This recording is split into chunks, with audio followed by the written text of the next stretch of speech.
Action. Hi, I'm Martha, and I have a blog, Simple Nourished Living, where I share easy, healthy recipes that are all Weight Watchers friendly, that have all the nutritional information you need and the points plus values already calculated for you.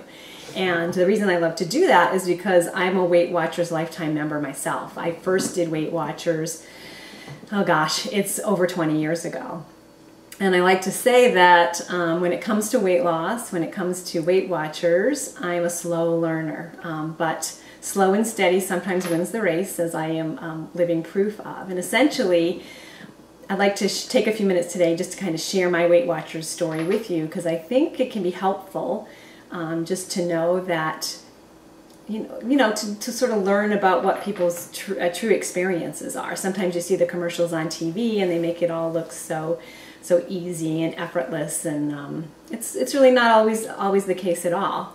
And my experience goes a little bit like this. I have struggled with my weight forever. Some people didn't have that experience, but I started to gain weight when I was a kid, and by the time I was 10 or 11, I was chubby. Well, that was the term back in the day, back in the 70s. I was chubby. I was husky. My dad liked to call me his husky little girl, and it's a term that still kind of upsets me when I think about it this many years later. So my struggle started pretty young, being big, being oversized, being supersized, not being able to fit into the clothes of the 70s or hip huggers and stuff like that, and I was forced to wear chubby clothes, women's clothes, polyester, elastic pants. It was a real fashion statement. And the struggles were real, and I felt alienated in a lot of ways, and I started to hate myself really pretty young. And I went on my first diet at 14. It was a self-imposed diet. I took a summer and essentially lived on fruit and cottage cheese, and I had some success. I lost some weight, but didn't last. And that kind of up and down yo-yoing continued all through high school, all through college, all into my 20s. And you name a diet, I've probably tried it. Food is everywhere in our world, and I'm a food lover. I was raised in a family that loved food. I was raised by a mom who's an emotional eater who has her own weight loss struggles.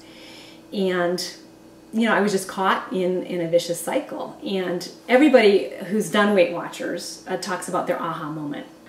And that's the moment when you first realize that you're ready to take the step and to sign up for Weight Watchers. And my aha moment came in the early 1990s. I was living in California with my husband at the time, and I was newly moved there. All my family was back east. I had a job that I really didn't like. I was living in California where food was awesome and a great escape, and I ate a lot and I drank a lot, and we went to the wine country a lot. And the weight really started to pack itself on. And I came home for the holidays and got together with a group of friends for New Year's Eve, and caught up with an old friend who I hadn't seen for years. And Peter's my cameraman here, is gonna find this kind of interesting, because the friend who had that impact on me was Kathy Palmeri. She had been to Weight Watchers. She had lost a bunch of weight. She looked great. We were all together, and I'm like, oh my God, what did you do? And she said Weight Watchers. And that was the first time I'd really heard the term Weight Watchers since my mom. My mom and grandmom had done Weight Watchers way back like in the early 70s, and I remember her experience with Weight Watchers. But Kathy looked amazing. And so that was great. We had a great New Year's Eve. Photos were taken, and that was the day before digital cameras. So a couple days later, we get the photos back. I'm still in Connecticut, and the New Year's photos arrive, and I'm like, a lot of times the aha moment comes in a photo, and these were New Year's photos, and I was just like this moon-faced blob in a big horizontal striped muumuu, and I just looked horrendous. I mean, I knew it was bad before that. My clothes were bursting at the seams, but I think I was in denial until that picture hit me like square in the face. And I knew that something had to change. I knew that I just didn't want to end up down a path like this. So I hightailed it back.